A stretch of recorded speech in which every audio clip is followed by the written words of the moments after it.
Unifesp, Laboratório de Estudos Medievais, coordenador do LAEB, Laboratório de Estudos Mediterrâneos e Bizantinos, autor de A Graça Real e a Honra Nobiliárquica no Processo de Jacques d'Armagnac, Duque de Nemours, 1476-1477, 2020. Por entre as arestas do inquérito, a circulação de informações da prisão no interrogatório de Henri Popinac, cerca de 1476-1477, também em 2020. Monarquia e poliarquia na França tardo-medieval, o crime de lesa majestade em Aurillac, segundo o processo do Duque de Nemours, 1479-1476, de 2016. Jacques d'Armagnac, Duque de Nemours e a acusação de lesa majestade, a construção de um crime político por meio da memória escrita, 1465-1477, um texto de 2015, e insurreições urbanas e ritos públicos em fins do século XIV, as relações políticas e simbólicas nas cerimônias de punição às cidades na França medieval de 2014, dentre outras publicações. Atualmente, é vice-presidente da Associação Latino-Americana de Estudos sobre Cruzadas e Ordens Militares, fundada em 2020. Possui 11 artigos publicados, um livro organizado, 3 de autoria própria, 8 trabalhos completos em anais de congressos e 4 resumos publicados em congressos.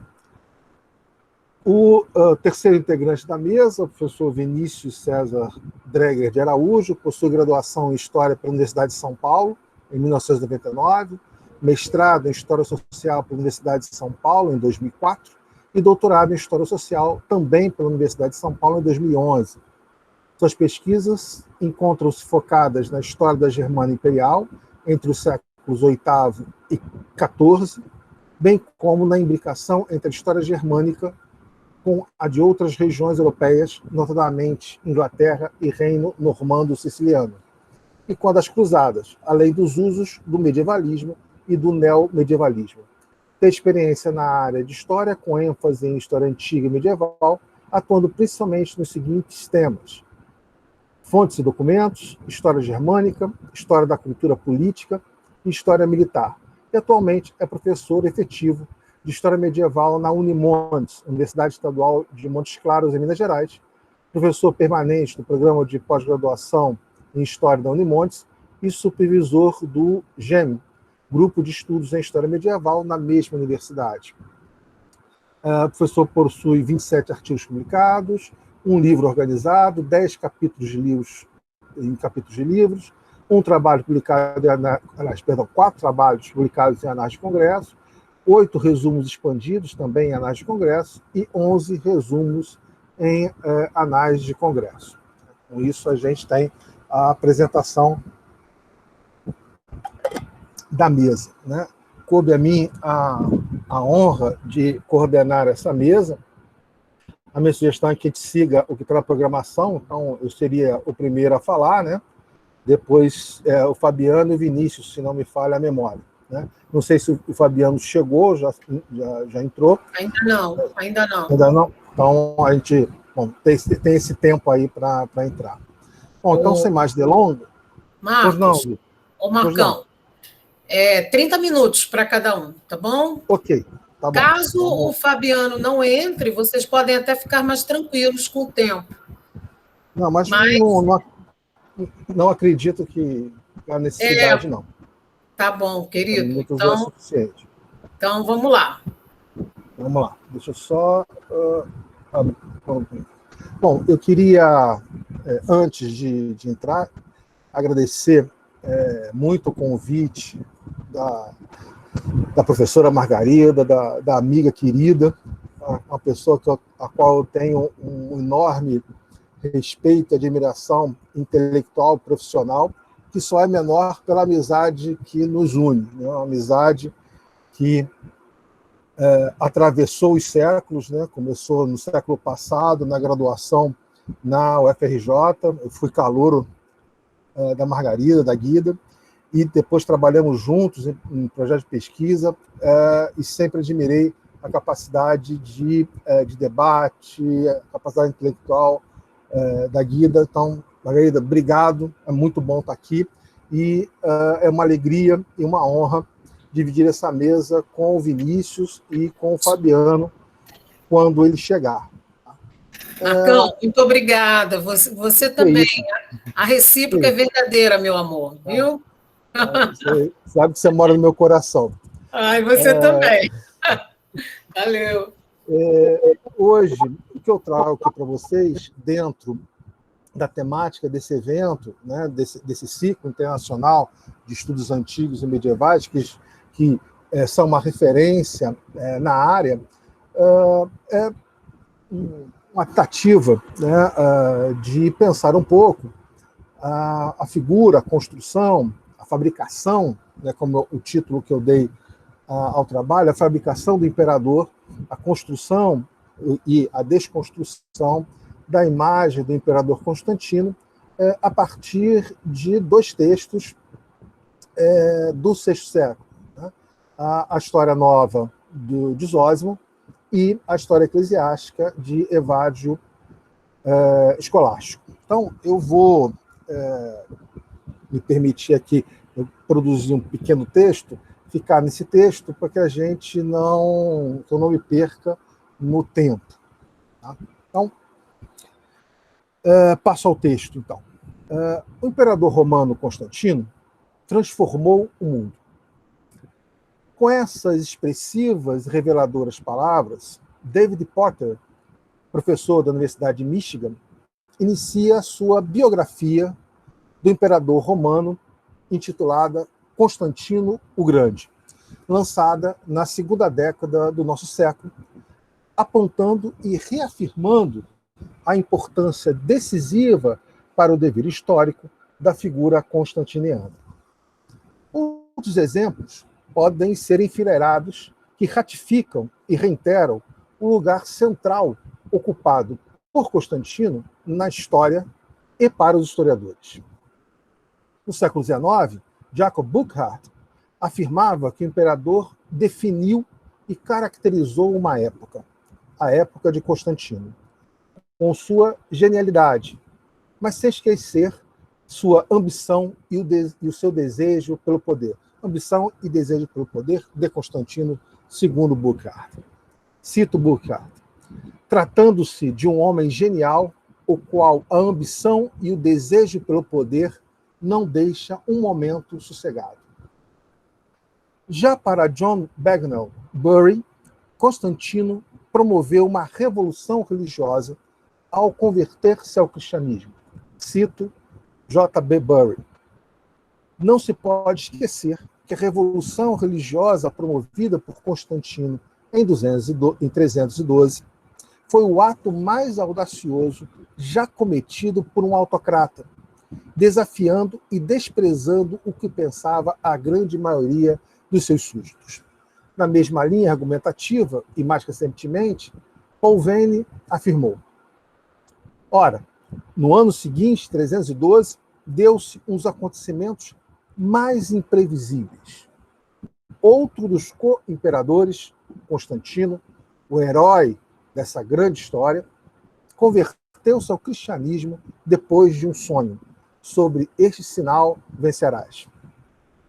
Para estes autores citados, como também para muitos outros, a questão religiosa, o problema da conversão de Constantino, está no âmago da análise e do juízo acerca desta personagem histórica. Porém, nem todos os estudiosos concordam em emular a grandiosidade constantiniana.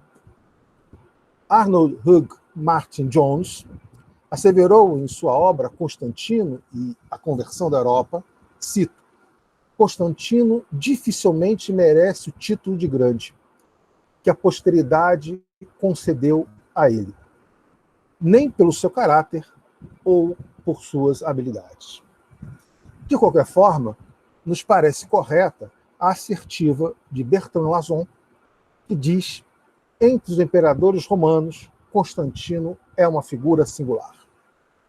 É, portanto, acerca desta personalidade, marcada pela magnificência, mas também pela polêmica, que dedicaremos um certo olhar, bastante específico e singelo, qual seja refletir a respeito da fabricação da imagem de Constantino a partir de dois autores do VI século, a saber, Zósimo e Evagrio Escolástico.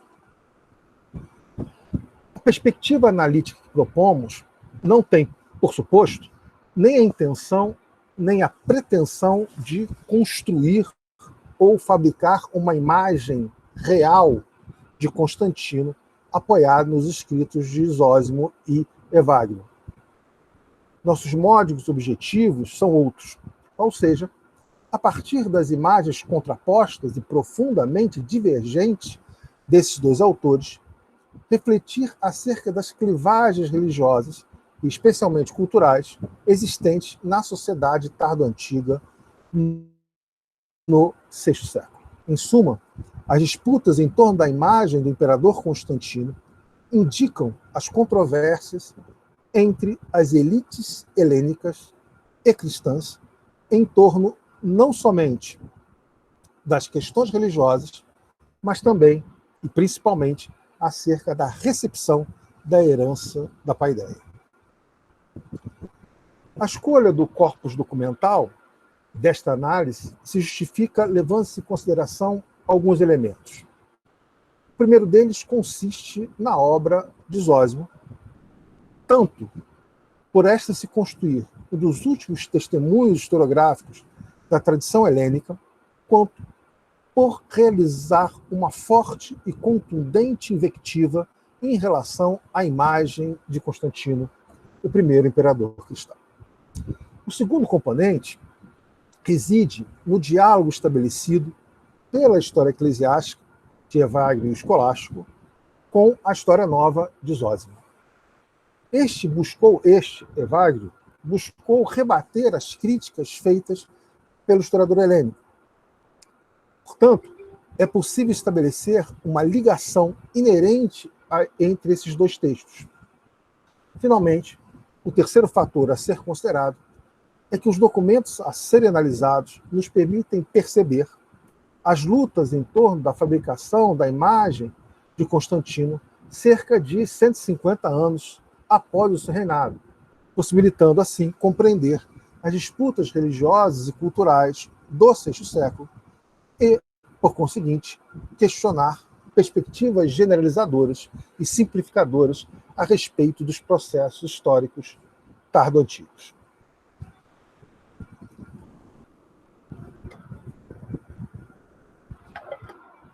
O legado de Constantino, especialmente no que tange à questão religiosa, atravessou os séculos, chegando aos nossos dias. É preciso salientar que este legado, ao longo desta vastidão temporal, sempre foi avaliado e aquilatado. Por conseguinte, faz-se necessário proceder a um despretensioso levantamento destes juízos, ainda que de forma panorâmica e sem nenhuma aspiração de realizar uma sistematização rigorosa. Entre os autores da segunda metade do IV século e do V século, ou seja, logo após o reinado de Constantino, é possível perceber, apesar da importância atribuída ao imperador, a existência de críticas a Constantino. Para citar apenas um pequeno e rápido exemplo, temos a visão de Jerônimo em sua crônica, sobre Constantino. Cito Jerônimo. Constantino matou sua esposa Fausta. Ou ainda, Constantino, batizado no fim da sua vida por Eusébio de Nicomédia, na sombria doutrina dos arianos. Esta é a origem da ocupação das igrejas e da discórdia universal que observamos ainda presente. É interessante notar que o estridonense atribuiu explicitamente a Constantino a entrada do cisma mariano no seio da igreja cristã. Portanto, o imperador aparece mais como um herético do que como aquele cuja política religiosa foi decisiva para o fortalecimento institucional da Eclésia e a expansão do cristianismo nos diversos âmbitos geográficos e sociais do mundo mediterrâneo. No entanto, é preciso ressaltar que a postura de Jerônimo se configura uma exceção, pois a maioria dos autores cristãos da Antiguidade tardia, Constantino é visto como o fundador de um novo mundo cristão, assim como um modelo a ser seguido pelos soberanos que buscam ser novos Constantinos. Tal situação permite a progressiva construção de uma mitologia em torno da figura de Constantino, especialmente ao longo dos tempos medievais. Podemos citar, como exemplo, a legenda de que Constantino foi acometido pela lepra por ter perseguido os cristãos. Esse mito foi negado por diversos autores, como o já citado Jerônimo, Cassiodoro, Gregório, Papa Gregório I e Isidoro de Sevilha. Por outro lado, é defendido e reafirmado por outros intelectuais, como Beda, o Venerável, e Gregório de Tours, assim como pelo Liber Pontificalis. Este episódio fabuloso conheceu uma longevidade notável e singular. A descoberta de textos da antiguidade pelos humanistas renascentistas, assim como o crescimento de uma postura anticlerical por parte da intelectualidade europeia, incidiram na avaliação do legado de Constantino na época moderna. Johannes Löwenklau, no seu Apologia prososimo adversus evagri, Nicéforo Callistis et aliorum acerbas criminationes, de 1576, escrito principalmente a partir da obra de Zósimo, elabora uma imagem de Constantino como um tirano que levou o Império Romano à ruína e à destruição. A imagem de Constantino, o legado de Constantino, é defendido por estudiosos como o cardeal Barônio, que toma por base a obra de Eusébio de Cesareia, isso no século XVII, para quem o imperador foi um piedoso e benigno soberano. Em suma, mais uma etapa da ininterrupta e inesgotável polêmica que envolve nossa personagem. Edward Gibbon, renomado e incontornável historiador britânico dos 700, empenhou-se em reconciliar tais perspectivas conflitantes em um retrato, em suas palavras, nas palavras de Gibbon, justo de Constantino, por meio, cito Gibbon, da união imparcial daqueles defeitos que são admitidos pelos seus defensores mais sinceros e daquelas virtudes reconhecidas por seus mais implacáveis inimigos. O que Gibbon conseguiu produzir foi apenas uma imagem dicotômica de Constantino e não a síntese definitiva e justa pretendida. As perspectivas presentes na historiografia acerca de Constantino podem ser distribuídas em três grandes linhas interpretativas. A primeira, que data do final do século XIX e início da centúria seguinte, e possui como principais expoentes o já citado Jacob Burckhardt e Henri Grégoire. Este ponto de vista olhou para os elementos religiosos das fontes cristãs com os olhos dos racionalistas modernos e considerou essa evidência pouco confiável, sustentando desse modo que um estadista de sucesso como Constantino deve ter sido um realista pragmático.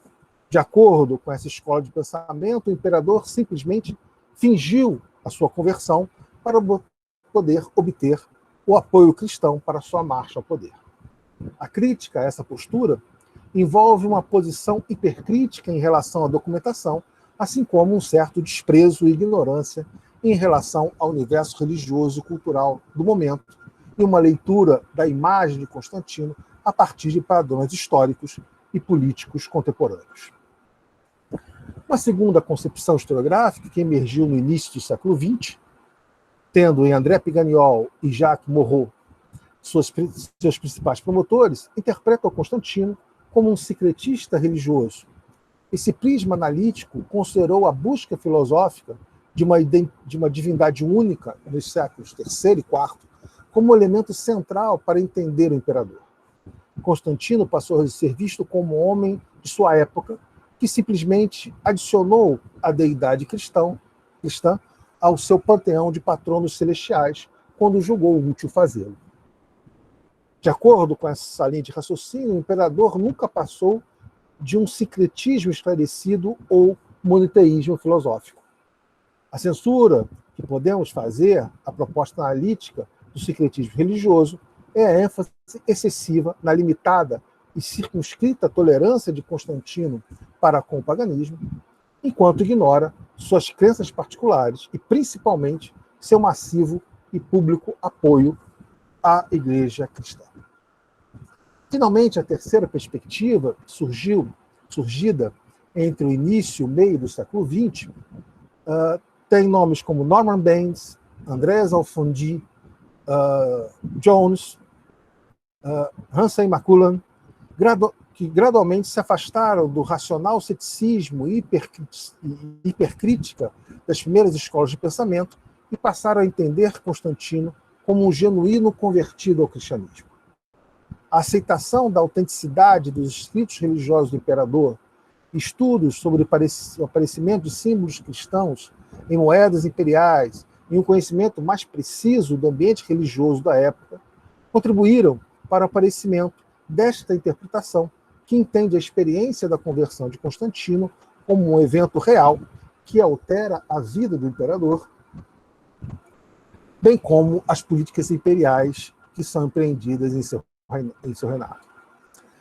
O ponto de vista da conversão genuína ganhou domínio entre os estudiosos no final do século XX, mas os estudos anteriores, dentro dessa perspectiva, tinham problemas no que concerne a cronologia incorreta dos itinerários das guerras de Constantino, por um conhecimento impreciso acerca da cronologia de documentos importantes do seu reinado, por uma avaliação pouco clara da evolução das crenças religiosas do imperador e pelo fracasso em utilizar, de forma complementar e articulada, todas as fontes materiais do período, particularmente as moedas e edifícios, em conjunto com as fontes literárias, a fim de fornecer um retrato completo e preciso de Constantino e suas políticas seculares e religiosas. Fica absolutamente cristalino que as perspectivas historiográficas apresentadas acerca da imagem de Constantino têm como ponto nodal a questão religiosa. Em outras palavras, o problema da conversão do imperador e sua política de favorecimento à religião cristã e à sua igreja. Os estudos da imagem do imperador Constantino nas primeiras décadas do século XXI têm procurado aperfeiçoar e adensar a discussão em torno da querela da conversão constantiniana, estabelecendo nuances e modulações dentro da linha interpretativa da conversão genuína. Discutindo, por exemplo, o momento da adoção do cristianismo, da adoção por parte de Constantino. Além disso, é preciso destacar a tentativa de análise da figura de Constantino para além da questão religiosa, com a valorização e apreciação do reinado constantiniano em outros âmbitos, tais como o administrativo e o militar. Essa, por exemplo, é a tentativa da obra já citada de David Potter. Eu teci algumas considerações acerca do conceito de imagem, que eu vou eventualmente deixar para as questões, e passo, em virtude do tempo, diretamente para a discussão do Zósimo e do Evagrio. As notícias biográficas acerca de Zósimo são extremamente parcas. Não temos como precisar nem os locais de nascimento e morte, nem os anos destes acontecimentos tão centrais na vida de uma pessoa. A Biblioteca de Fóssil, em seu código 98, informa apenas que Zósimo era comes, advogado do fisco e que professava a religião helênica. O segundo volume da Prosopografia do Império Romano Tardio, de John Robert Martindale, oferece as mesmas informações. Resta, portanto, deduzir algumas informações sobre o nosso autor a partir da própria obra. O primeiro dado é que provavelmente Zósimo viveu, pelo menos parte de sua vida, na cidade de Constantinopla, essa conclusão nós chegamos por conta da detida descrição da urbe no livro 2º de sua obra, e que ele teria vivido entre o final do V século e a primeira metade do VI século. Além disso, a História Nova atesta a sólida formação dentro dos moldes da paideia, com especial destaque para a retórica. Semelhante instrução provavelmente abriu caminho para Zósimo na burocracia imperial, apesar de suas crenças na religião helênica e na sua defesa enfática desta tradição religiosa e cultural. A História Nova está composta por 6 livros, abrangendo a história romana desde o primeiro imperador, Otávio Augusto, até o ano de 410. A obra foi escrita, provavelmente, entre os anos de 498 e 518 ou 527. O texto da História Nova sobreviveu num único manuscrito, atualmente no Vaticano, o Codex Vaticanus Grecus 156. Esse códex foi produzido entre o século X e o século XII, e sendo provavelmente originário do mosteiro de São João de Estúdio, em Constantinopla. Zósimo trata de Constantino no livro 2 de sua obra. Entre os capítulos 8 e 26, relatou as lutas que levaram Constantino ao trono como único imperador. No capítulo 29, abordou a conversão do imperador, e em seguida, nos capítulos de 30 a 38, nosso autor apresentou as reformas administrativas e militares de Constantino, cuja morte é retratada no capítulo 39. A imagem fabricada por Zósimo de Constantino é de um homem vil e mau, que ao chegar ao poder imperial unificado, deu vazão à sua natureza perversa. Cito Zósimo: quando todo o poder caiu em mãos de Constantino, não escondeu por mais tempo sua natural vilania. Pelo contrário, se dedicou a fazer tudo o que queria. Nesse sentido, Zósimo descreveu Constantino como um homem para quem a religião era um instrumento para alcançar o poder, e não uma convicção verdadeira. Cito novamente Zósimo: praticava ainda os ritos ancestrais, menos por respeito e mais por utilidade. Pela mesma razão, ouvia os adivinhos, ao comprovar que haviam previsto corretamente todas as suas empresas que foram coroadas de êxito. Constantino, por conseguinte, era um político ávido pelo poder, sem qualquer crença religiosa e sem pudor de utilizar os ritos tradicionais para atingir seus objetivos. Ora, em um momento como a Antiguidade Tardia, cujo universo simbólico, a religião, ocupava um lugar central e estruturante, a imagem de Constantino, fabricada por Zósimo, carece de verossimilhança.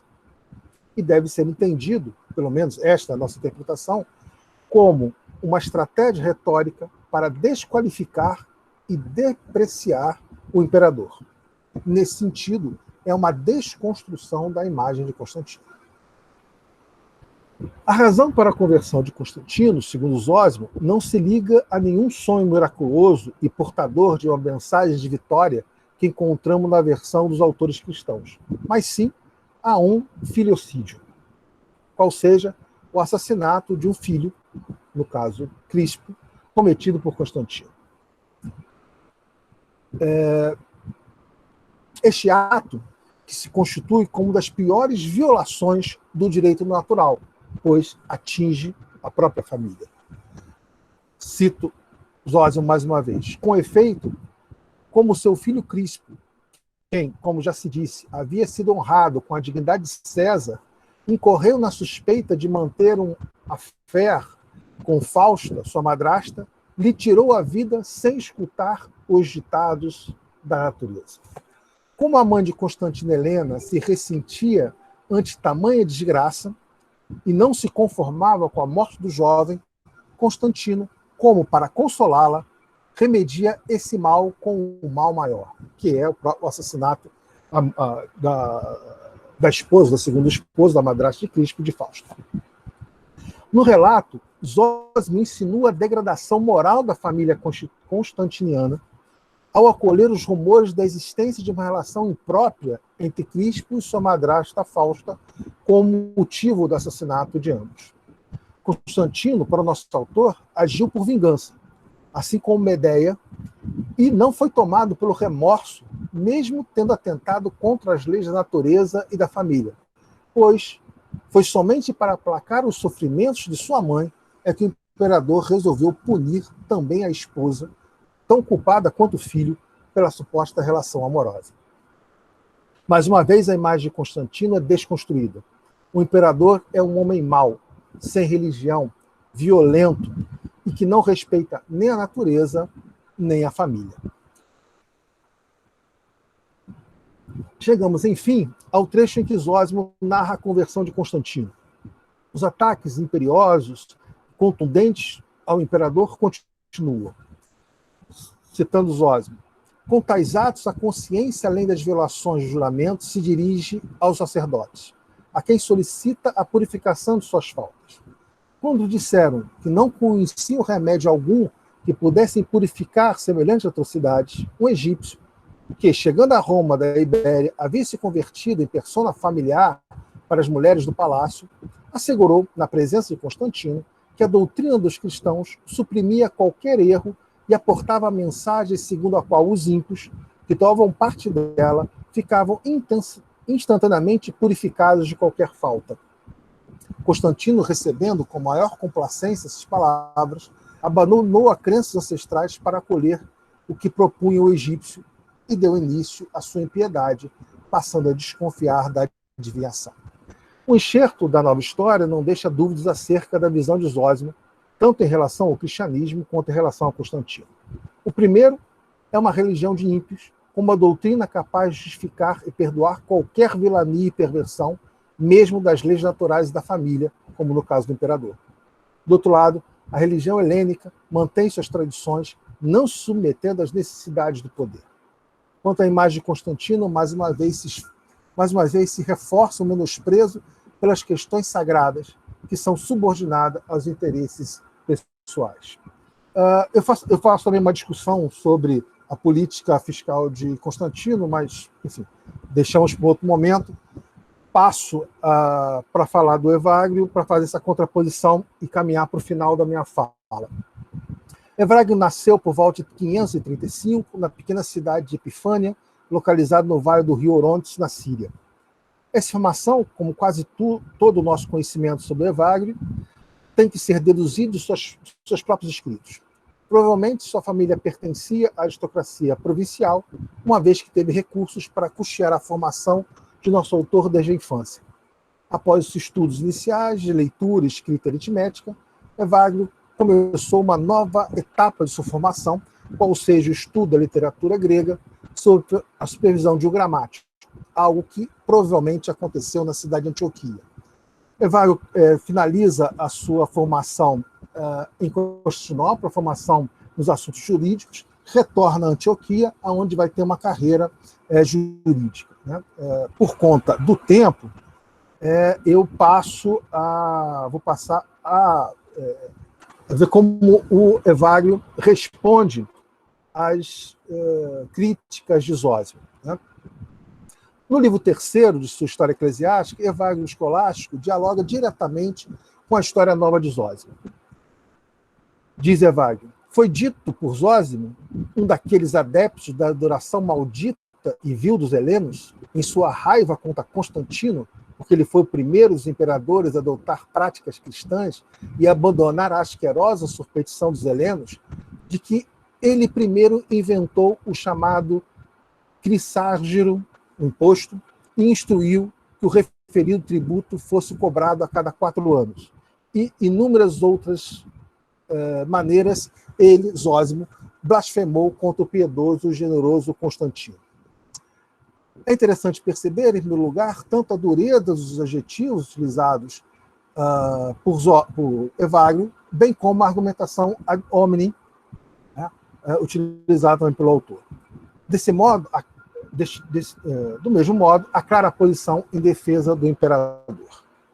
Em seguida, Evagrio retoma a narrativa de Zósimo acerca da conversão de Constantino, que, como nos é conhecida, não irei citar, mas no final o nosso autor afirma, Evagrio, eu irei revelar imediatamente como essas coisas são realmente falsas. E aí ele argumenta em seguida, quanto ao fato dele, Constantino, ele não matou nem Fausta, nem Crispo. E não foi por esses motivos que ele participou dos nossos mistérios, e não o fez não foi convertido através de um egípcio.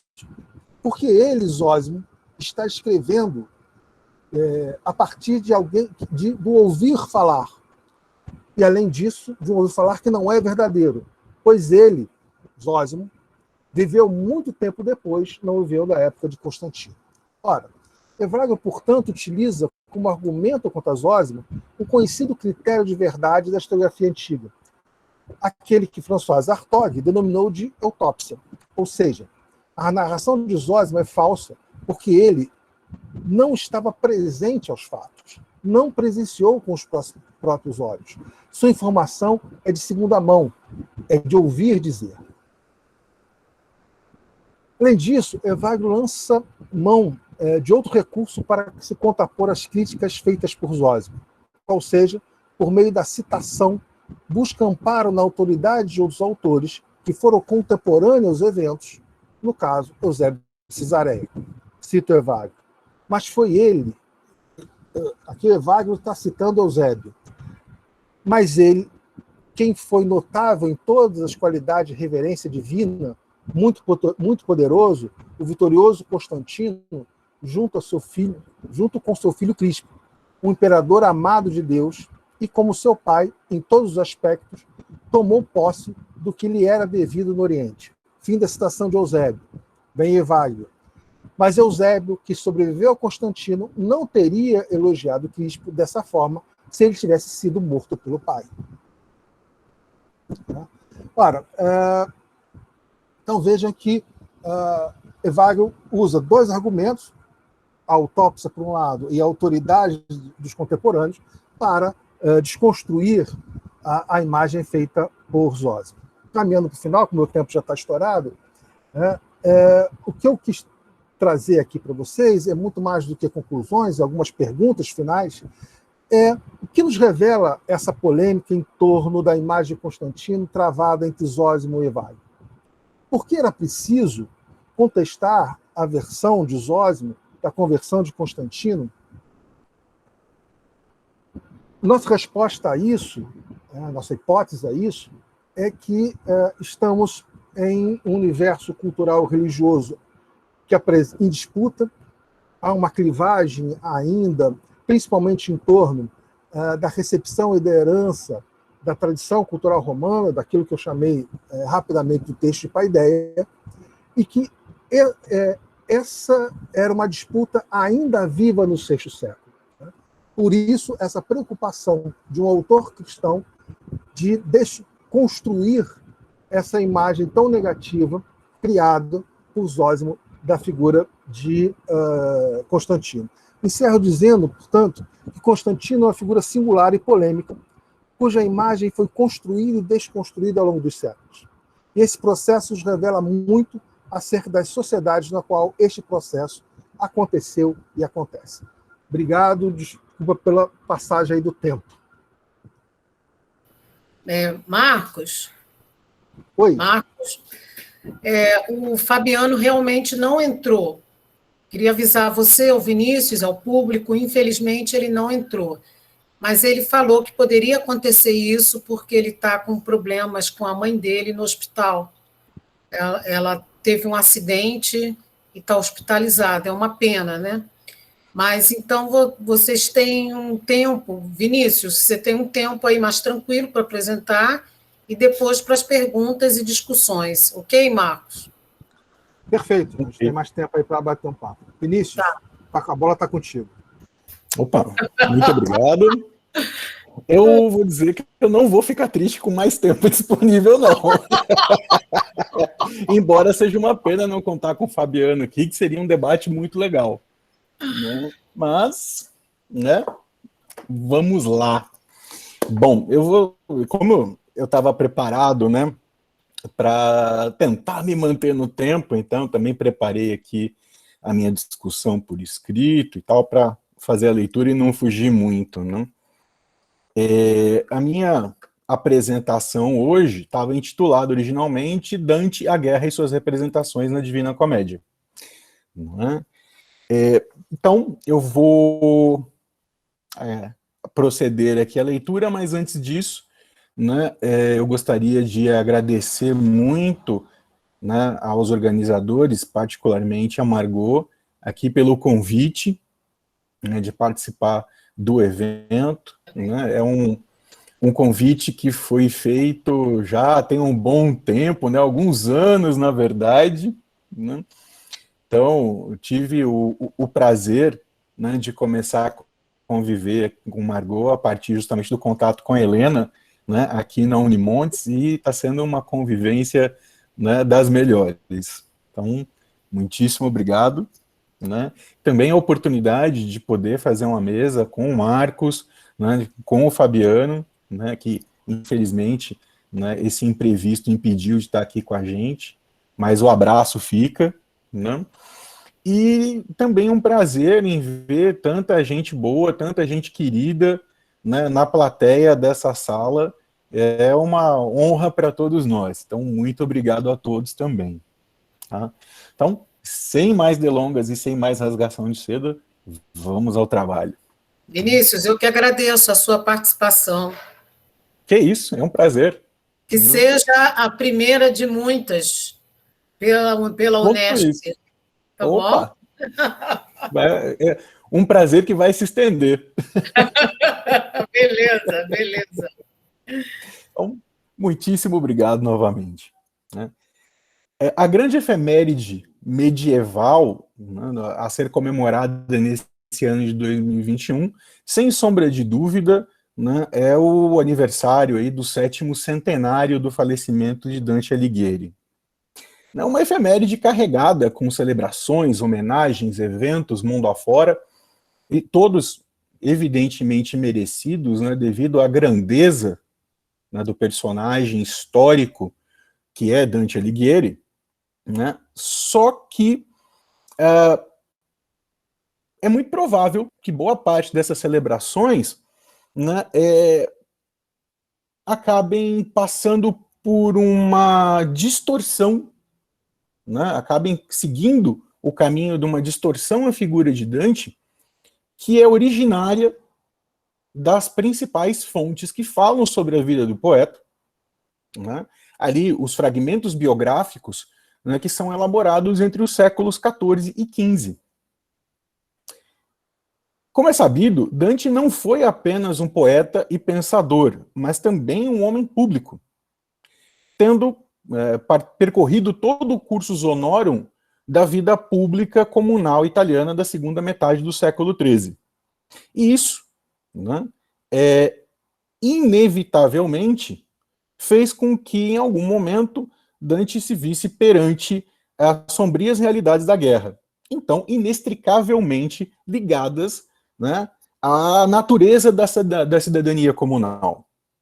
Dos 15 escritos biográficos oriundos dos séculos XIV e XV, entre os quais, né, se destacam os textos escritos por nomes como Francesco Petrarca, né, como Giovanni e Filippo Villani, dois dos maiores cronistas florentinos, né, e Giovanni Boccaccio, sendo este último talvez o mais influente, né, na forma como se passou a construir a figura de dantesca, né, destoa justamente o último desses textos, que foi aquele elaborado pelo filósofo, historiador e também homem público Leonardo Bruni.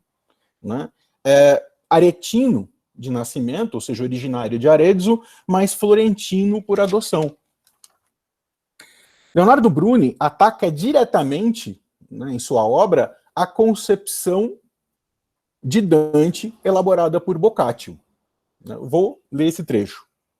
Pois esta, né, está toda cheia de amor, de suspiros e de lágrimas ardentes, como se o homem se encontrasse no mundo apenas para se encontrar naqueles 10 dias amorosos que foram narrados por mulheres enamoradas e jovens graciosos nas 100 novelas, o Decameron do Boccaccio. E se inflama tanto nessas partes de amor que deixa para trás e em silêncio as partes sérias e substanciais da vida de Dante, lembrando as coisas ligeiras e calando as sérias. Com isso, Bruni se dispôs a realizar uma biografia de Dante muito mais centrada em sua vida como homem público, cujos destinos pessoais se entrelaçaram aos destinos coletivos de Florença. E ele inicia a sua biografia com a seguinte sentença: Dante nasceu no ano do Senhor de 1265, pouco depois da volta dos Guelfos a Florença, que haviam sido exilados pela derrota em Montaperti. Essa observação estabelece alguns dos marcos pelos quais passaram a ser moldadas as interpretações da vida de Dante.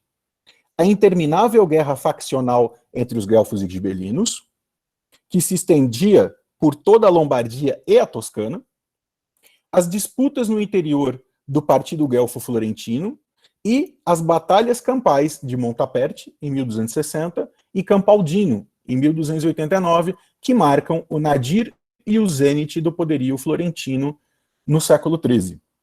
Sendo que Dante foi um dos participantes dessa segunda batalha. Embora a obra dantesca seja considerada como uma síntese do pensamento e sensibilidade medievais, seus estudiosos pouco dedicam a relação de Dante com a guerra. Fenômeno que tanto estava integrado não apenas à vida medieval, né, como um todo, mas especificamente fazia parte das relações de poder entre as cidades italianas de então e das próprias condições de participação de cidadania, né, nessas cidades, no interior dessas cidades. Como exemplo, o recém-lançado, e é recém mesmo, né, foi publicado, né, pelo menos o aviso, em 25 de março desse ano, e a versão física do volume só vai estar disponível agora a partir do início de julho, né?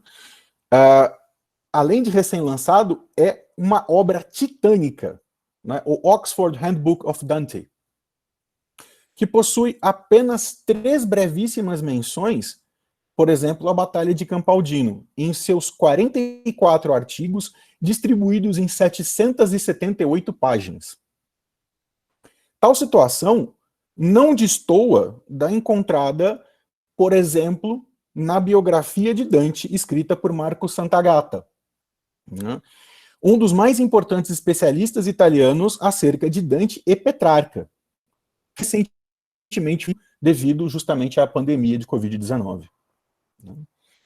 Santagata dedicou as questões militares na vida de Dante e, né, como parte de sua vivência cívica, exatas 4 páginas, mesclando tais informações com aquelas ligadas aos círculos sociais nos quais Dante trafegava, né? Então, né, a gente pode perceber que algumas das obras mais recentes ligadas a Dante, elas continuam seguindo, né, um modelo biográfico, o modelo de como se pensar a figura de Dante, estabelecido essencialmente por Boccaccio. Então, Leonardo Bruni, como na época ele teve acesso a documentos que se perderam, como várias epístolas de Dante, né, a Florença, devido ao seu papel como chanceler de Florença, né, e através dessas cartas ele relembra aos florentinos, né, os serviços prestados por Dante, inclusive suas ações militares. Resumidamente, Dante teria combatido entre os feditori, que era uma cavalaria, né, de equipamento mais leve, né, porém extremamente aguerrida, que compunha a linha de frente dos exércitos comunais, tendo a função de fender, de romper com a linha de cavalaria inimiga. E, como disse um cronista, né, florentino do século XIV, do início da passagem do 13 para o XIV, o Dino Compagni, né, em sua crônica, ele cita um cavaleiro veterano, né, de Florença, pouco antes de uma batalha, que o lado que se mantiver firme é o lado que vencerá. Não por acaso, os jovens feditori eram mesclados a cavaleiros veteranos para mantê-los firmes no combate, numa mistura de entusiasmo e experiência. Sua função era extremamente perigosa. E se não fossem bem-sucedidos em sua missão, poucos conseguiam retornar a seus lares. Em Campaldino, reconto travado a 11 de junho de 1289, o exército florentino havia invadido o território de Arezzo, buscando contra-atacar a uma prévia incursão aretina em seu território, que chegou, né, aos muros de Florença. Contudo, os florentinos não conseguiram surpreender o inimigo, né, tendo encontrado o exército de Arezzo já posicionado no campo de batalha na planície de Campaldino. Estima-se que o contingente liderado por Florença tivesse cerca de 1.600 cavaleiros e 10.000 infantes. Já o contingente liderado pelo bispo de Arezzo, né, o Guglielmino degli Ubaldi, né, o Guilherminho, né, contava com cerca de 800 cavaleiros e 8.000 infantes. Os feditori aretinos atacaram a linha florentina e conseguiram rompê-la, forçando-a a recuar para suas linhas de infantaria. Os infantes florentinos, por sua vez, se dividiam entre piqueiros, né, que portavam a dialda, uma lança com cerca de 3 a 4 metros de comprimento, que mantinha os cavaleiros inimigos afastados. Pavezeiros, né, que portavam o pavês. É um escudo enorme e largo, com cerca de 2 metros de altura, né, que costumava serem posicionados um ao lado do outro para formar uma espécie de muro, né, e abriam espaço entre os escudos para que a terceira composição da infantaria florentina, os besteiros, disparassem, né, os seus projéteis contra os cavaleiros inimigos, que passaram a ficar cercados por essa formação de infantaria. Enquanto isso estava acontecendo, a segunda linha de cavalaria de Arezzo avança, que é a cavalaria pesada, avança contra, né, os florentinos, e a infantaria começa a avançar também, né, na ideia de tentar romper em definitivo a linha florentina. Nesse meio tempo, a cavalaria florentina se reagrupa por trás da infantaria e ataca o segundo contingente de cavalaria de Arezzo, né, por trás, cercando, e separa, né, os cavaleiros aretinos da sua infantaria, e isso sela o destino dessa batalha. Então, porque as duas formações de cavalaria de Arezzo, que tem um número menor, né, vão ser esmagadas pelos florentinos. E a infantaria, em parte, se dispersa, né? Assim, os aretinos foram derrotados não por covardia, nem por falta de bravura, mas pelos esmagadores números do inimigo, segundo registrado, né, na crônica do Dino Compagni. No final do dia, os vitoriosos contabilizaram cerca de 1.700 inimigos mortos e mais de 2.000 prisioneiros, em uma notável vitória para Florença, como registrado pelo cronista Giovanni Villani. Na derrota, caíram muitos capitães e homens talentosos do partido gibelino, e o orgulho e a arrogância dos aretinos foi esmagado, juntamente com aqueles de todo o partido gibelino, assim como do Império. Mesmo quando vitórias em batalhas como a referida anteriormente, Montaperti, né, permitiam que houvesse uma mudança, né, que os vencedores implantassem uma mudança de regime político na cidade derrotada, como os sienenses fizeram sobre Florença em Montaperti, e é isso aqui o Bruni relata, né, logo no início da vida de Dante. Essas mudanças, elas acabam sendo normalmente muito efêmeras, né, dependendo, né, da conjuntura externa, como no caso, após Montaperti, você tem a Batalha de Benevento, em 1266, na qual o grande nome Gibelino, né, na Itália, o grande apoiador das pretensões imperiais na Itália, que era Manfredo da Sicília, né, rei da Sicília e filho bastardo de Frederico II, foi morto. Então, né, as pretensões gibelinas e dos partidários dos gibelinos se desfazem em grande parte, né, da Itália nesse momento. Então, essas mudanças externas levavam a essa efemeridade das mudanças impostas, das mudanças de regime impostas, né, de fora da cidade. Isso nos leva a um ponto importante em toda essa história. Justamente essa disputa entre guelfos e gibelinos.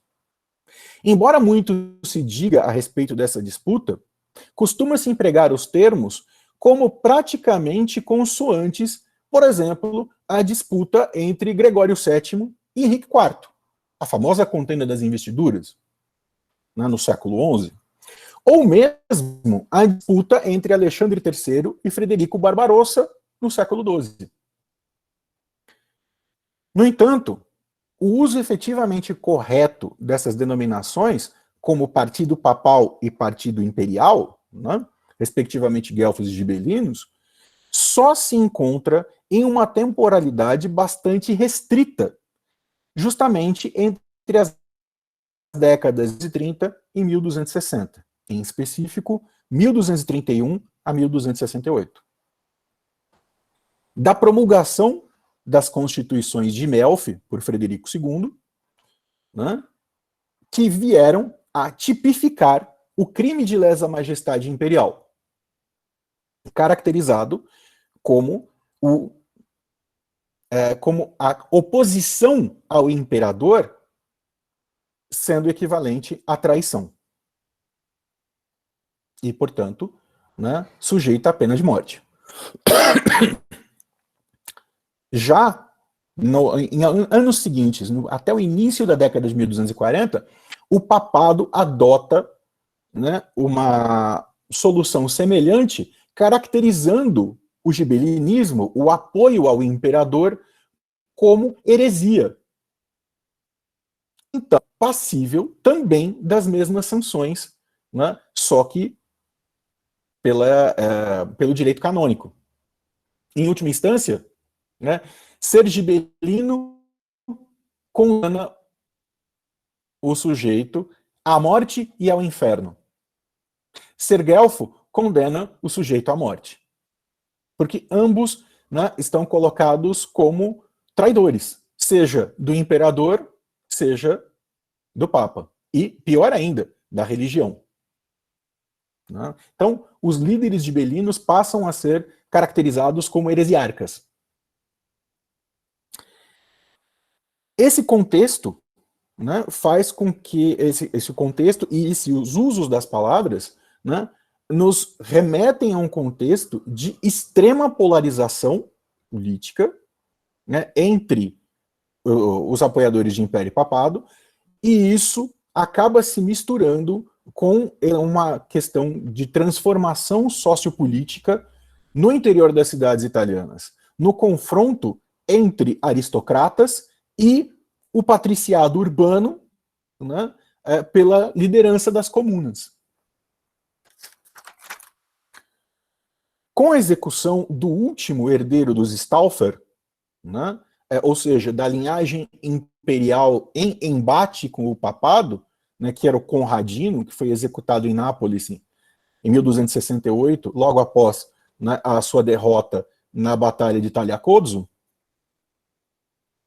e a capitulação do Rodolfo de Habsburgo, o primeiro Habsburgo a chegar ao trono germânico, né, durante a década de 1270, ele negocia com o papado, né, uma troca entre o reconhecimento de uma possível hereditariedade, né, na sucessão monárquica germânica e imperial a favor da linhagem dos Habsburgo, né, em troca, né, do controle, ou pelo menos, não do controle, mas pelo menos do direito, né, sobre o controle da Toscana.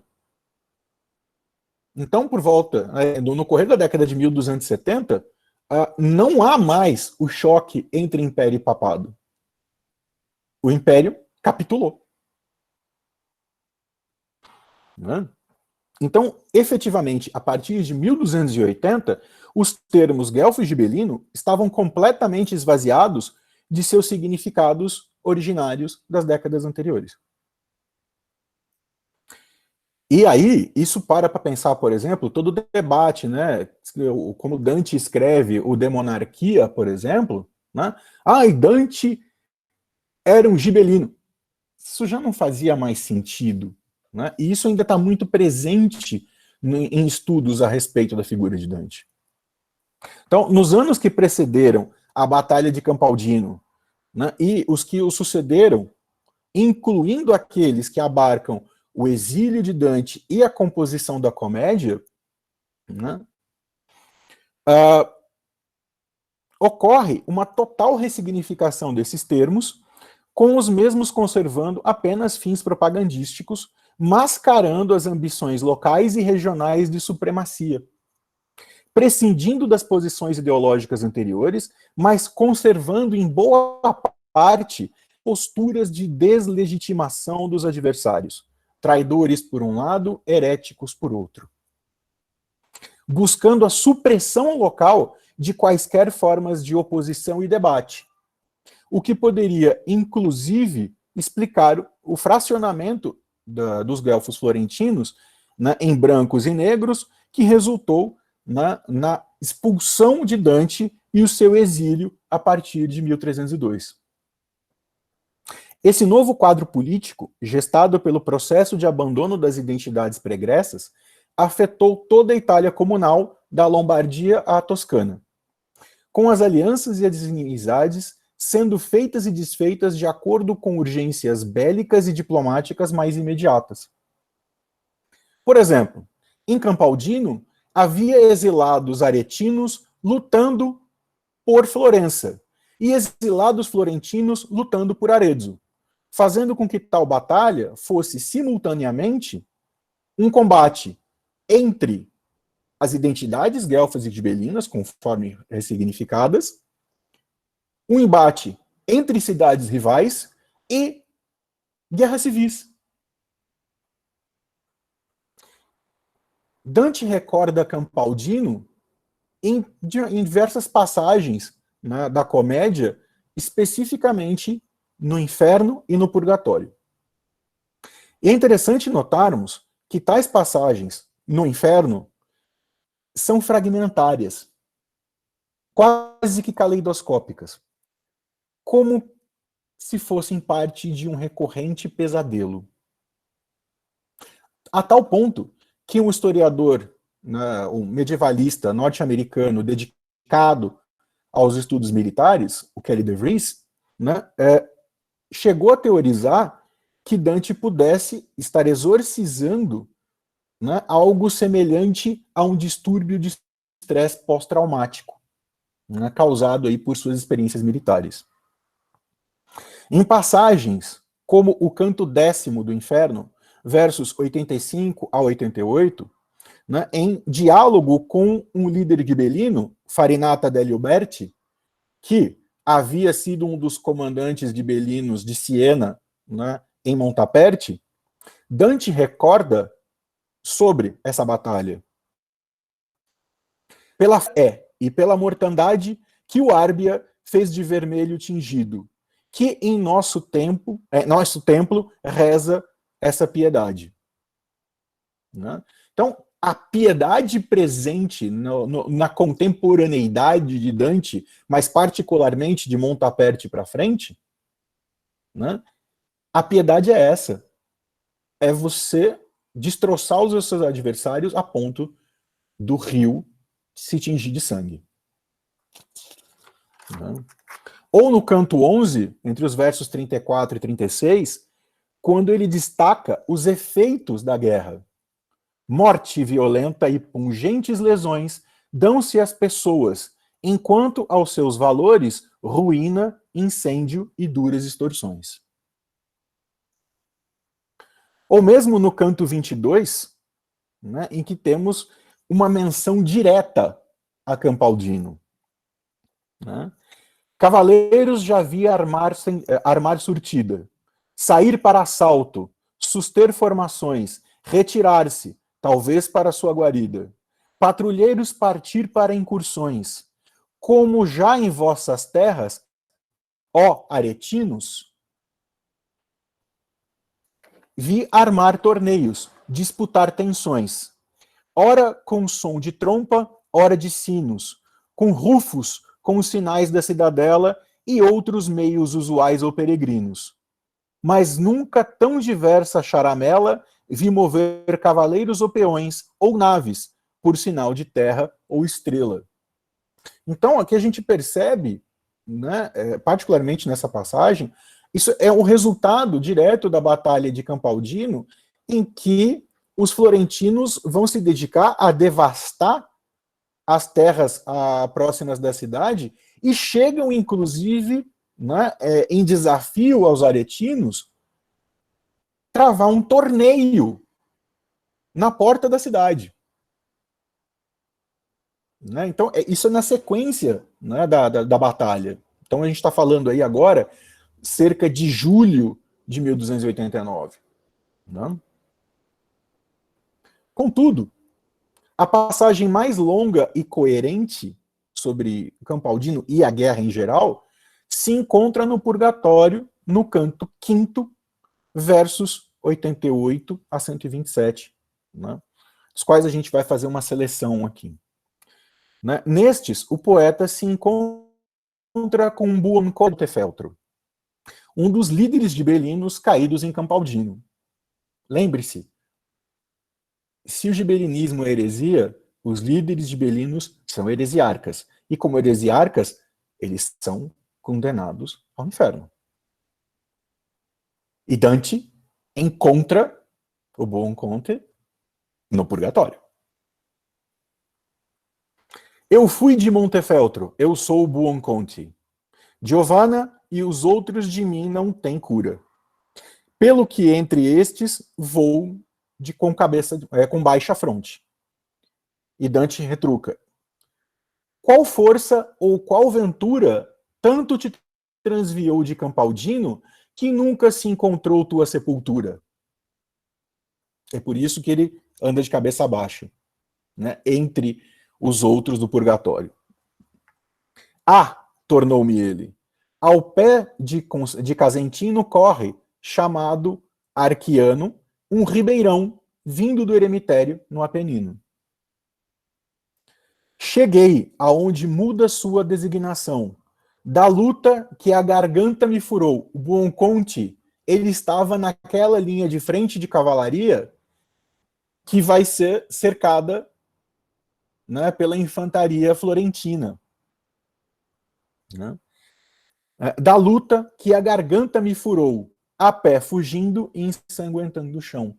Ao que tudo indica, ele tem a garganta cortada por um tiro de besta. A visão lá perdi, à beira do riacho. E acabou-me a palavra, né, no nome de Maria. Lá caí e minha carne só restou. Isso está entre os versos 88 e 102. Na sequência, o Buonconte descreve, né, como ocorreu depois uma chuvarada, uma tormenta, que encheu, né, que causou uma enchente, né, nas margens do riacho, e que isso levou o corpo dele para o rio Arno e ninguém mais teve notícia. Além de trazer uma pungente descrição do fim de um inimigo, essa passagem também funciona como uma declaração política.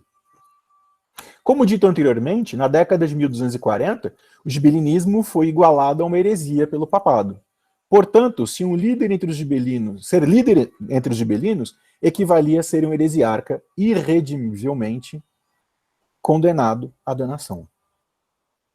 Entretanto, Dante coloca um desses líderes entre os redimíveis no purgatório, lembrando que tanto a danação quanto a salvação dependem do indivíduo e de Deus, em sua misericórdia, né? E não de uma sentença política do Papa.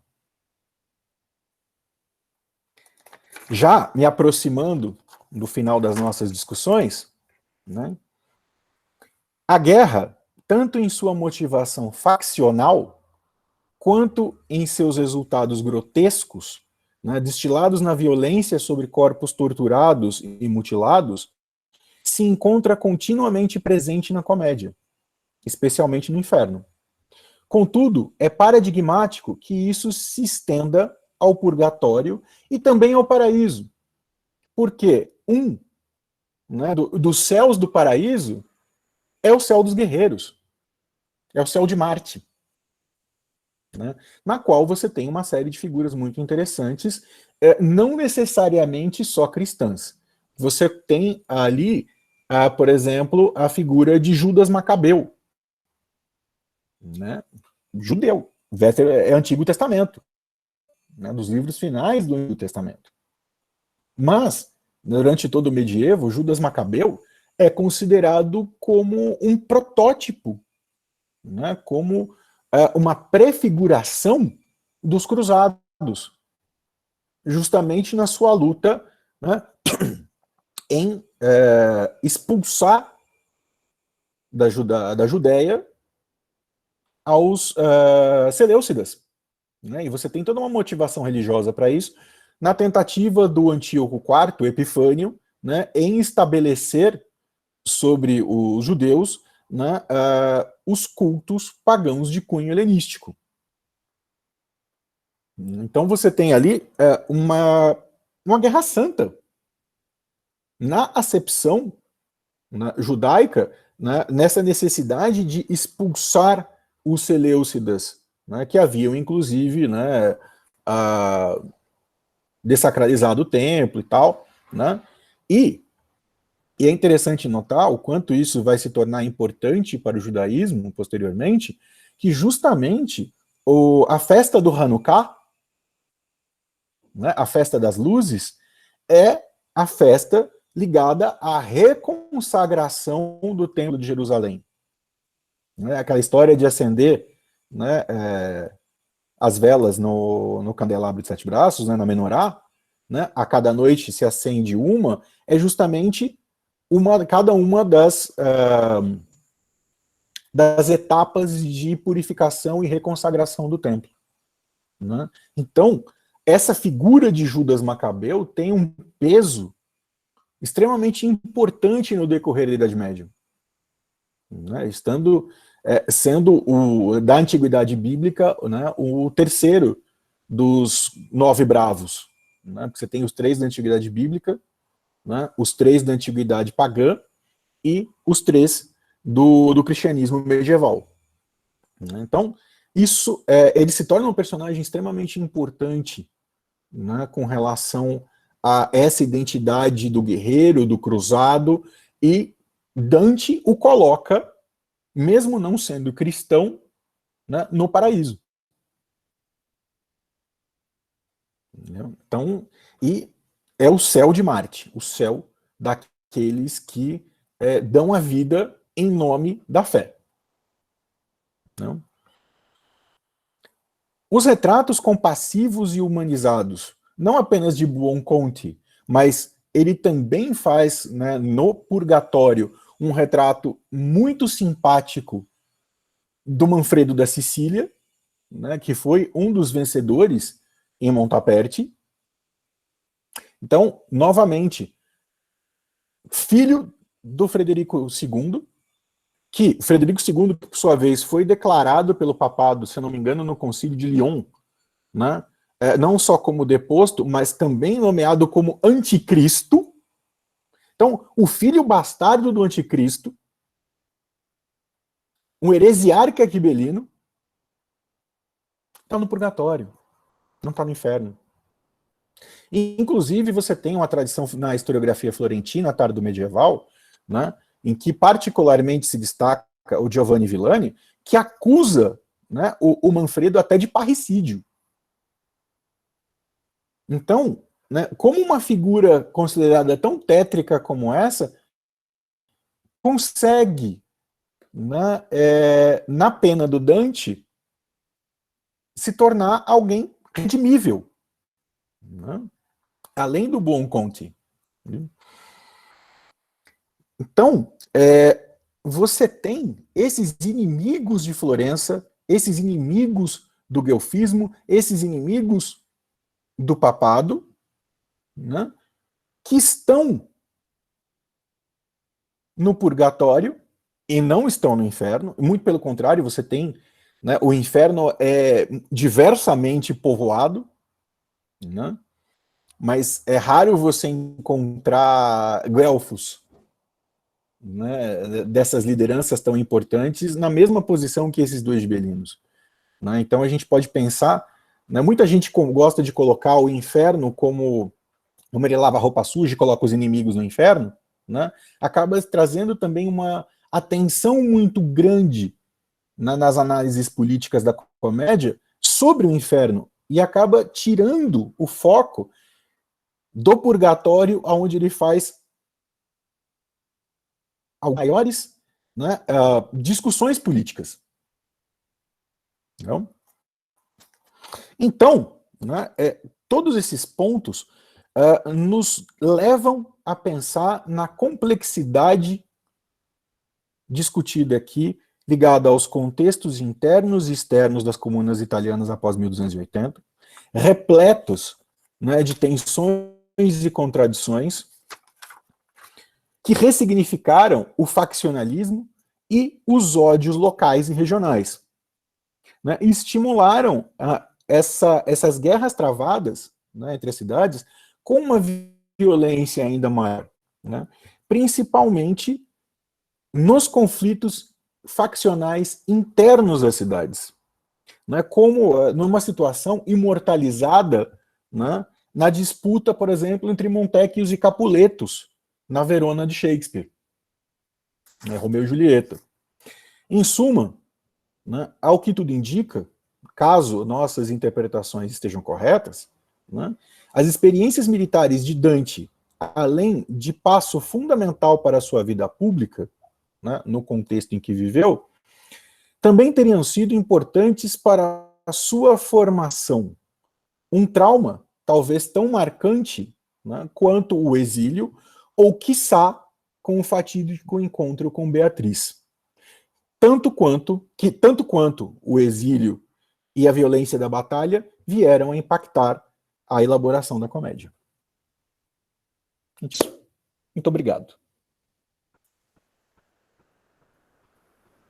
Obrigado, Vinícius. Eu tenho que ver como é que a gente vai fazer aqui a questão da abertura para as perguntas, se vai fazer via chat. Guida, como é que está as perguntas via chat ou a pessoa se inscreve? Pode ser pelo chat ou pode ser assim, ao vivo mesmo. Quem tiver dúvidas pode abrir, como você quiser. Posso sugerir o seguinte, a inscrição pelo chat, para a gente ter uma lista, né, para guiar, e aí as perguntas podem ser via microfone, por exemplo. Ótimo. Perfeito, acatado. As inscrições pelo chat e aí a pessoa passa a palavra para a pessoa faz as considerações. Enquanto a gente espera as inscrições, vou usar a minha condição aqui de coordenador, Vinícius, para te fazer uma pergunta que é uma curiosidade, né? Gostaria de parabenizar pelo trabalho. Beleza. Agora, você disse que no final do século XIII, a partir da década de 1280, se eu não me enganar, os termos guelfo e gibelino são ressignificados. Sim. Né? E aí eu queria que você falasse um pouco mais dessa ressignificação. Né? Como é que esses termos vão ser... quer dizer, eles continuam, me parece, continuarão sendo termos da luta política, né? Mas como serão usados nessa luta? Era essa a minha curiosidade. Claro, Marcos, obrigado. Não, faz todo sentido, sim. É bem por aí. O que acontece é o seguinte, gente. Né, quando a gente pega o vocabulário italiano, né, a respeito da política, até hoje traz em si esses termos guelfo e gibelino. E o que acontece? Né, quando você quer acusar alguém, né, você usa, dependendo da posição que você tenha, você usa ou guelfo ou gibelino. Então, esse é uma pista, né, desse processo de ressignificação. Porque ele passa, né, a ser um título para você caracterizar principalmente o inimigo. Então, numa cidade que já tinha uma tradição guelfa, como por exemplo Florença, né, quem vai ser taxado como gibelino? Qualquer forma de oposição, né, ao governo, ou pelo menos ao grupo governante naquele momento, tendo conexão com o antigo gibelinismo ou não. E o mais provável é que não tivesse. Então, por exemplo, quando, né, ali a condenação dos guelfos brancos, né, em 1302, quando eles são expulsos, né, da cidade, no processo a princípio de 2 anos, que depois, né, particularmente no caso do Dante, como ele não tinha patrimônio para pagar uma multa que foi colocada junto, se tornou banimento, né, perpétuo, sob pena de morte no caso de retorno. Né? Então, ele vai ser acusado, e o grupo dele vão ser acusados de gibelinos, e eles não tinham absolutamente nada de gibelinos. Mas a questão que fica é que a gente já tinha ali, no vocabulário político dessas cidades, no caso especificamente de Florença, o gibelino, ele é a desgraça. Né? Ele é aquela oposição que a gente não tem como aceitar. E é o que vai ser caracterizado para toda forma de oposição. Porque, como eu falei, né, anteriormente, isso vem dessa radicalização que você tem com o uso do significado original dos termos a partir das ações do Frederico II e do Papa, se eu não me engano, é o Urbano IV. Né? Porque ali nas primeiras décadas do século XIII, depois do Inocêncio III, a gente tem uma renca de quartos, né? É Inocêncio, é Urbano, e depois não tem mais um ali, tipo, acho que é Calixto, não lembro agora se é o Calixto, acho que é. Mas você tem uns 3 ou 4 quartos ali no meio, né? Então isso confunde um pouco a gente, né, para lembrar rápido. Mas se eu não me engano é o Urbano IV, né, que vai caracterizar o gibelinismo como heresia. Então, se é uma posição para traidores e outra é uma posição para heréticos, né, esse radicalismo permaneceu. Mas aquelas bandeiras ideológicas originárias já tinham deixado de fazer sentido. Mas fica a caracterização do inimigo, seja o inimigo externo, seja o inimigo interno. Uma coisa, né, que a gente de vez em quando ouve por aí, por exemplo, né, como parece que se chutar uma pedra sai uns 15 comunistas, né? E a oposição é comunista. Eu estava pensando na atualidade dessa discussão, né? Exato, exato. E aí, Vinícius, te explorando, esse campo explora semântico, bastante, né, Marcos. De guelfos e gibelinos, não, com certeza. Ele tem validade até quando? Até quando aí estão pensando nos termos, enquanto campo semântico, né? Okay. Ele vai estar presente na luta política italiana. Eu sei que talvez esteja explorando um pouco além da conta, aí chegamos a momentos mais próximos, né? Não, sem problema, porque a gente tem uma discussão com relação a isso. A gente pegar aí, né, nesse sentido ressignificado a partir de 1280, em que o foco principal é nas disputas internas das cidades e nas alianças que elas fazem, em muitos casos para garantir, né, quem vai governar as cidades. Então, as elites de um lado, as elites de outro, esses grupos acabam buscando apoio externo para fazer a validação do seu poder. Você vai formar esses blocos extremamente tensos, né?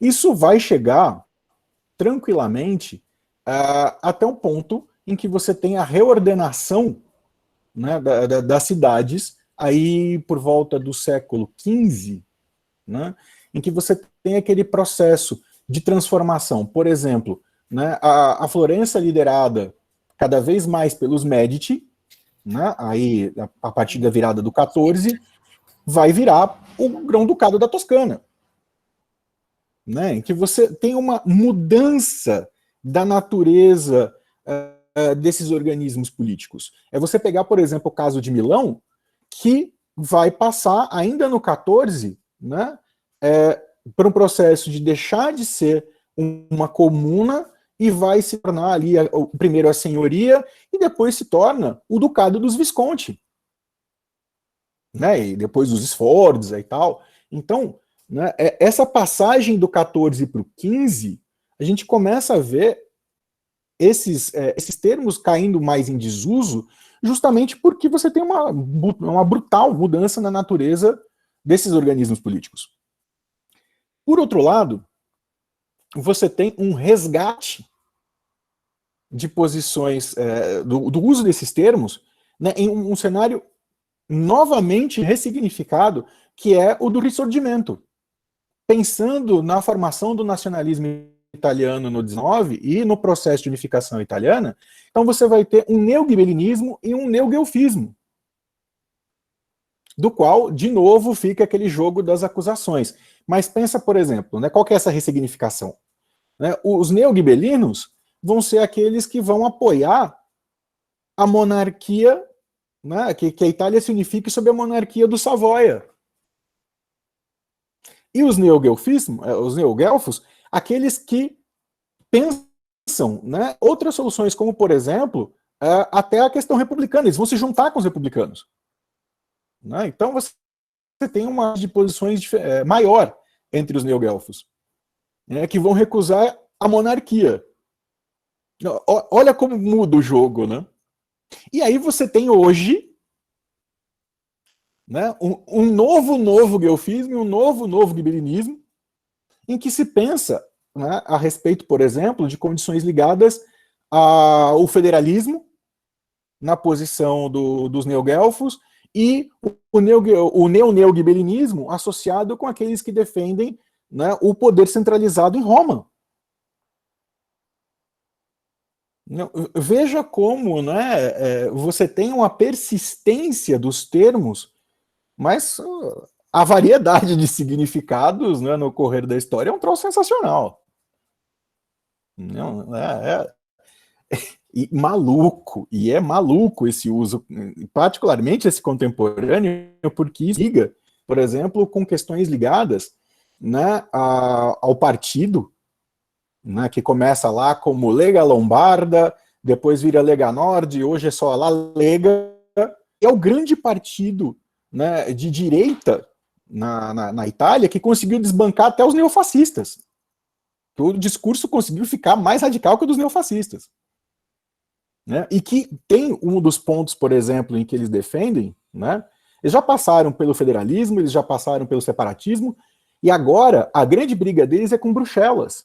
Eles querem ressignificar esse jogo, colocando que, né, você tem a discussão, né, assim, quem são os neoguelfos, os neoguelfos? São aqueles que rejeitam a União Europeia, são os que rejeitam o governo de Bruxelas, são eurocéticos. Então vira uma zona esse debate. Vinícius, tem uma pergunta para você aqui do Paulo Henrique Silva Bezerra, Opa. a quem eu agradeço a pergunta, que é o seguinte: gostaria de perguntar ao professor Vinícius Dreger qual a interpretação dele acerca da importância da monarquia para a história política. Então, olha só uma coisa, né? O de monarquia, ele é um monumento. Né? O Dante, ele consegue teorizar, no De Monarquia um monte de questões que os textos pensados na filosofia política, por exemplo, dos séculos XII e XIII, eles não conseguiram colocar com clareza, né, a respeito do que seria o papel dessa monarquia, e é particularmente a monarquia imperial. Né? Isso é da fase, né, do Dante, do período de vida dele, já do exílio, em que ele está muito seduzido pelo retorno dos imperadores à Itália. Né? Aí a gente pega entre 1309, né, e 1313, 14, por aí, em que você tem a descida do Henrique VII, Henrique de Luxemburgo, né, para a coroação imperial, né, em Roma. E aí, desde 1250, né, com a morte do Frederico II, né, que não tem, né, aliás, não tem imperador até 1273, e mesmo assim o Rodolfo de Habsburgo ele não desce a Itália para a coroação. Né? Então ele está muito, né, seduzido por esse retorno do Império, né, é o Império contra-ataca, mas no bom sentido para o Dante, e ele até fala do Alto Arrigo, né, que é o grande Henrique. Né? Então, o que acontece? Ele está preocupado com isso, né, em captar essa benevolência toda, que é uma forma dele tentar conseguir retornar, né, a Florença. Só que o negócio não dá certo. Né? Mas ele consegue teorizar tudo o que o pensamento... até da contenda das investiduras para frente. Então, dos séculos XI, XII e XIII, né, e os partidários imperiais, por exemplo, eles não conseguiram estabelecer com tanta clareza de qual seria, né, o papel tanto político quanto no campo do real e no campo do simbólico, né, da monarquia imperial. Então, só por isso já seria um monumento. Só que tem esse grande problema, né? Aí o Dante está olhando para trás. Ele está olhando, né, para tentar teorizar um império que já foi. Né? Ou, por exemplo, como ele poderia ter sido. Porque o império, nesse momento, ele é mais teórico que qualquer outra coisa. Né? Então, justamente depois, né, desse período sem imperadores, do grande interregnum, de 1250 a 1273, você tem um colapso, na prática, do poder imperial na Germânia. Então, esses 23 anos sem um monarca ali, que você tem os príncipes elegendo eles querem, e aí vira uma zona. É você pensar, por exemplo, que chega um momento em que você tem 2 monarcas eleitos na Germânia, e um é o Ricardo da Cornualha, irmão caçula do Henrique III da Inglaterra, e o outro é o Afonso X de Castela. Então, peraí, vamos eleger qualquer Zé aqui como monarca, porque os caras não vão vir para cá reinar, e se vier, não vão ter poder. Então você tem um esvaziamento dessa autoridade. O que fica é só o manto da coroação imperial. Então, ele está tratando ali de uma realidade política, né, que não existiu, porque ele está tratando de como ele deveria ter sido e qual seria a real natureza dele, e que já não havia a menor forma de você conseguir alterar, porque as realidades do cotidiano político na Germânia já tinham implodido com todas essas estruturas. Né? Então, ao mesmo tempo que é uma obra importantíssima, né, ela acaba, em termos práticos, sendo um exercício de futilidade, é fruto do desespero dele em captar uma benevolência que seja forte o suficiente que permita o retorno dele à Florença. Não? Então, Dante não tem jeito, né? Altos e baixos, você não tem meio, você não tem nada medíocre com relação a Dante. Espero ter conseguido, né, te dar aí uma esclarecida. Muito obrigado pela pergunta, Paulo. Obrigado, Vinícius. Vou passar a palavra agora para a nossa anfitriã, que tem uma questão. Guida, está contigo. Bom, primeiro eu queria parabenizá-los pelas brilhantes apresentações do Marcão, Vinícius, Que show, Vinícius! Obrigado. Marcão, querido, eu me lembrei da época que nós estudávamos juntos na preparação do mestrado da UFRJ, só que eu fui para a USP e você ficou na UFRJ. E o tema do Constantino é sempre muito instigante, porque, ao mesmo tempo que ele é muito estudado, principalmente um dos seus grandes propagandistas, né, o Eusébio de Cesareia, o meu ex-supervisor de pós-doutorado da França, que falava, né, a gente espreme, e são poucos trabalhos sobre Constantino e Eusébio de Cesareia, por exemplo, que trazem um conteúdo reflexivo. E eu gostei bastante da sua fala, porque você trouxe dois autores muito pouco ou nada estudados no Brasil, que é o Zósimo, cuja obra é dificílima, porque há vários trechos de Zósimo que não se confirma se é dele ou não, e o Evrágio, que está ainda aparecendo, engatinhando no cenário nacional. E o tema do Constantino sempre é empolgante, né? Em 2018, veio aqui na Unesp Franca o meu querido colega norte-americano Noel Lenski, que deu um curso excelente na pós-graduação, falou do Eusébio de Cesareia, falou muito do Constantino, das fontes que falam do Constantino, e a minha pergunta para você seria o seguinte, por mais que haja uma tradição de autores que falam bem e outros que falam mal do Constantino, eu gostaria que você me desse uma opinião se isso também não é um reflexo das contextualizações históricas que eles vivem. Eu acho que a querela não é uma querela só político-religiosa. Eu acho que por trás da querela político-religiosa sempre tem outras motivações. Fica muito óbvio quando a gente vê que tem um cristão que vai elogiar o Constantino e um não cristão, como Zósimo, que vai falar mal. E não é só por isso, né? Há outras questões por trás aí. Você mesmo, na sua fala, ia construir a imagem do Constantino falando da questão fiscal de Constantino, que são outras questões que nós precisamos navegar mais, que são as questões administrativas, as questões fiscais, né? E como você é um ótimo conhecedor do século V, VI, VII, enfim, queria te fazer essa pergunta, se você consegue vislumbrar outras motivações provenientes das contextualizações históricas desses autores para que eles falem mal ou bem de Constantino. Guida, assim, você tocou numa lembrança muito cara para mim, que é a nossa juventude lá, os nossos estudos, as nossas discussões, né? Eu costumo dizer que eu aprendi a debater com você. Né? Meu amigo, que isso? A gente tinha lá embates sempre muito francos, assim.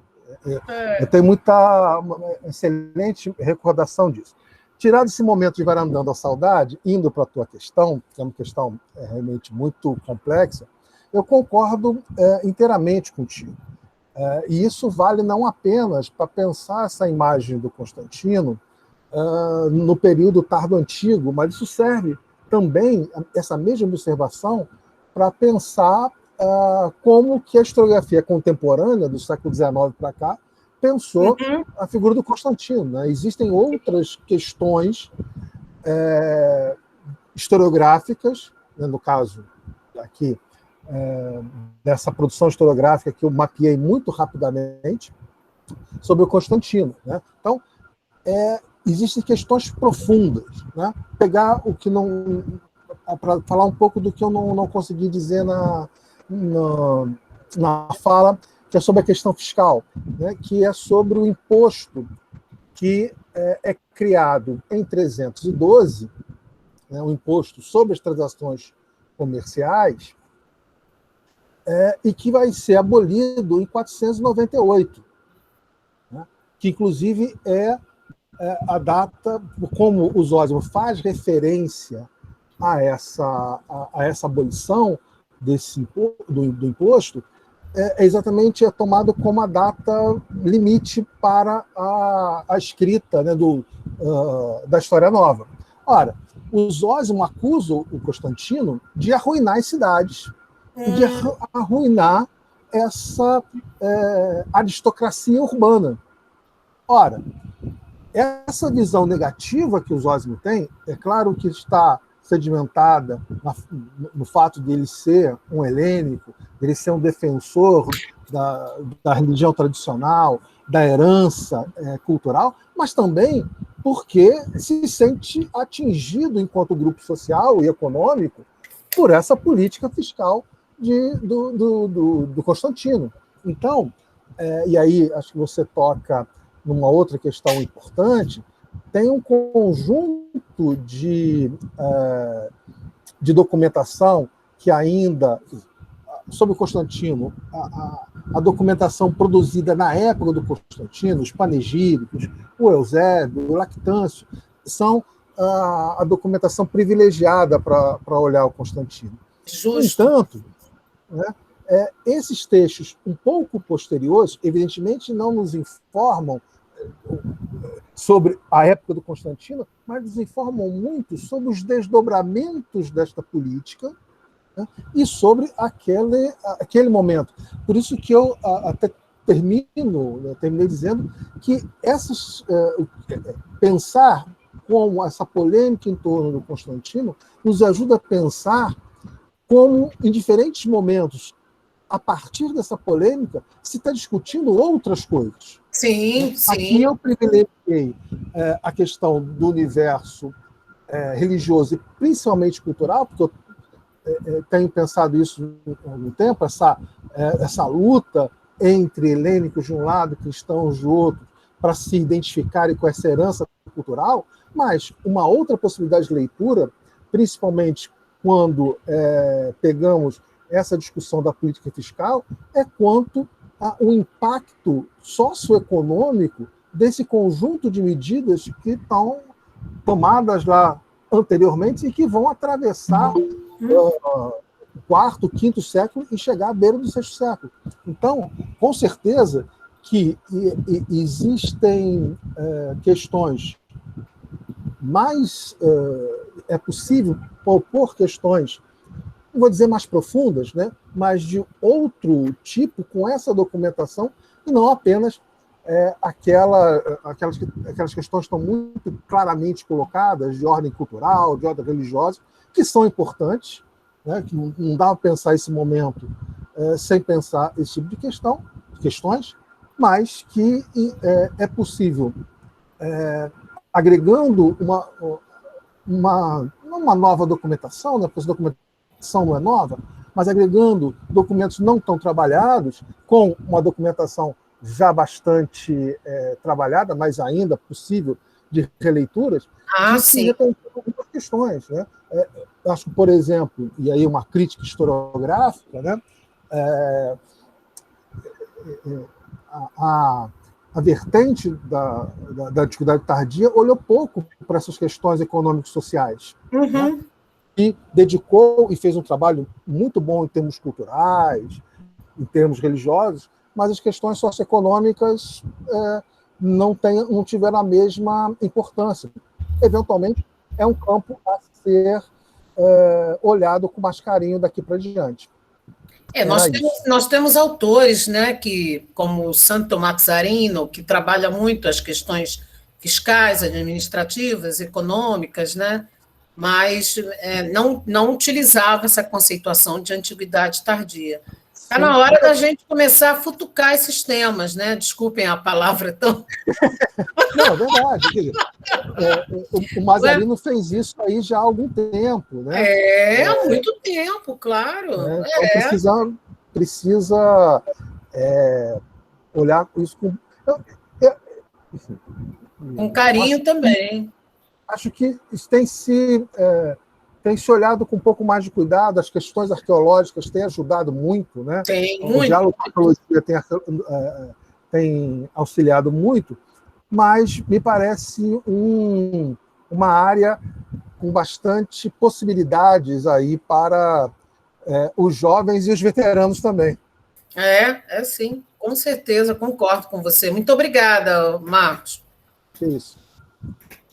Nós não temos mais inscrições, já estamos aqui às 4h20, aí o horário de Brasília, para mim são 3h20, né? Eu estou no horário de Nova York, né? Chique, Cuiabá é chique. É chique! É calor, mas é chique. Né? Saudades de Cuiabá. Você precisa vir. Eu espero que o nosso próximo evento seja presencial, né? Para receber vocês com muito carinho, muito amor aqui. Eu acho que em 2022 a gente vai voltar à normalidade. Tomara. Normalidade é essa que nós começamos a abandonar em 2018. Tá bom. 2022 vamos caminhar para a normalidade. Eu diria um pouco mais, que a gente começa a abandonar em 16. Mas 16, né, ainda dava para não ter esse pesadelo que nós tínhamos. Sim, né? Nós só desceu a ladeira sem freio.